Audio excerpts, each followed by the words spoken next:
Sup nerds, I'm Tom. I'm Wes. And today we're talking about Sagrada Passion, the first of the 3 Great Facade expansions.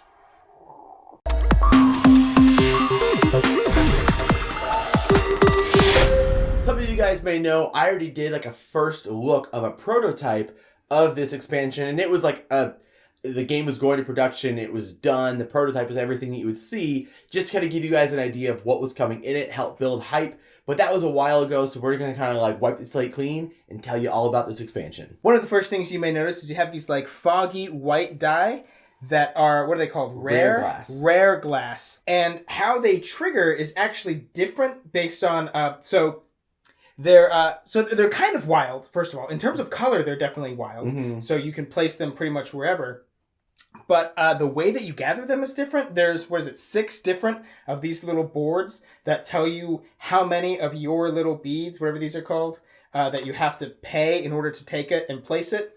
Some of them, like it's there, whatever it's rolled, obviously you take it as that, and then you replace it. But there's one here where there's 3 to choose from. That's one, that I kind of like a little bit more, having more variety instead of looking at something and then thinking, well, I'm going to wait until somebody else takes that. Because I want to see what a new one is. There are some that, like, there's one that you get to roll a die from the bag, and if it matches the frosted die, the rare glass die, then you can make the rare glass die whatever you want before you place it. But that's getting really into chance, and so you definitely don't want to draft it and then be unable to place it. So basically, they're kind of wild, and the way that you gather them, it could be different from game to game, and how they're used, in addition to being wilds, can also be different game to game, because there are personal goal cards that come in this expansion that have to do specifically with the frosted die, the rare glass. So the way that you get points is based off of the other dice that are around it, adjacent to it, next to it, and all that kind of stuff. The other thing that it adds is a couple more public objectives, and they have a lot to do with, like, how things are in relation to other dice. Like, there's some, the top 2 rows have to be a color match to the bottom 2 rows, and for every slot that matches, you get points for it. And so it's good to have more variety with that. And again, when you're starting off, you're probably just going to use those because you want to check them out.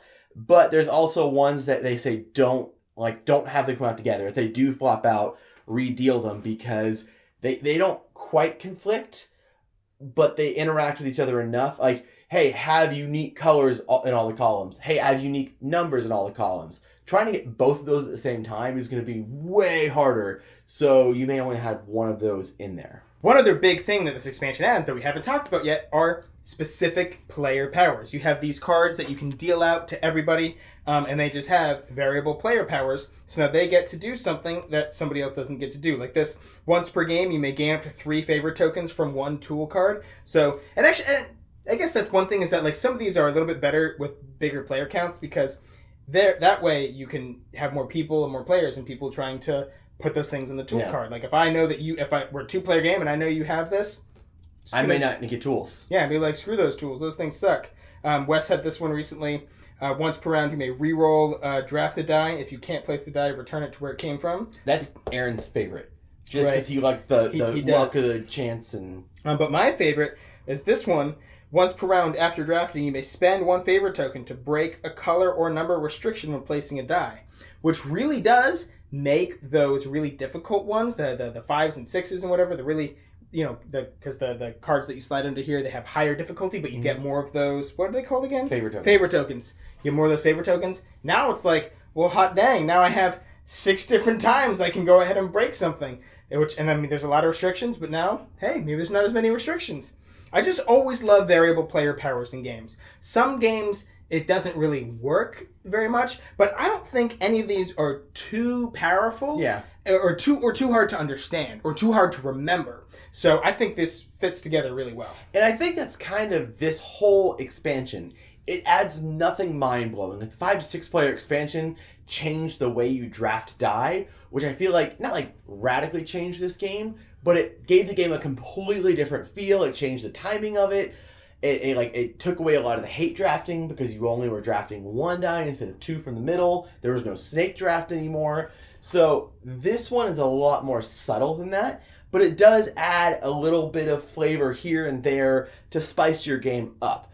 I think it's really cool that they're doing these little tiny ones that just like fluff up your game a little bit. And just like, if you're playing Sagrada a lot, it just makes it, it's a little better. So yeah, I don't really have much negative to say about this expansion, except for the fact that, while I do like what this expansion gives, I kind of wish there's a little bit more, coming with a big caveat of, because this is part 1 of 3, I hope the other 2 build on this a little bit more. Now the white dice have a little bit more to do with it. Now they interact a little bit better. It's more than just scoring cards. There's some new sneaky things, I just, again, it feels almost like a tease of what we're getting here.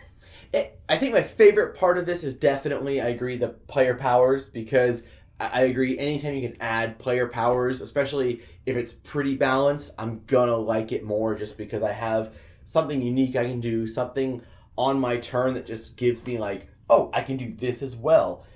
I love that about it. Everything else is good. I don't have any complaints about it. And I agree with Tom. I really like what the rare glass die brings to the table, what options it opens up, and I'm really excited to see how Floodgate explores those options. Because I agree, I really hope that the Great Facades builds on the rare glass die, and they may just go in a completely different direction, and the other 2 are going to add other little spruces here and there.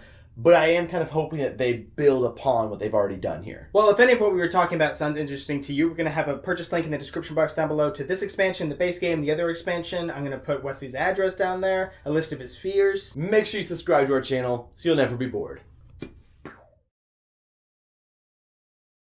You may be watching this with a very keen eye, and you're saying, wait a minute, I watched y'all's review for the Sagrada base game, and I watched y'all's review for the Sagrada 5 to 6 player expansion. And Tom, you weren't in either of those videos. To which I say,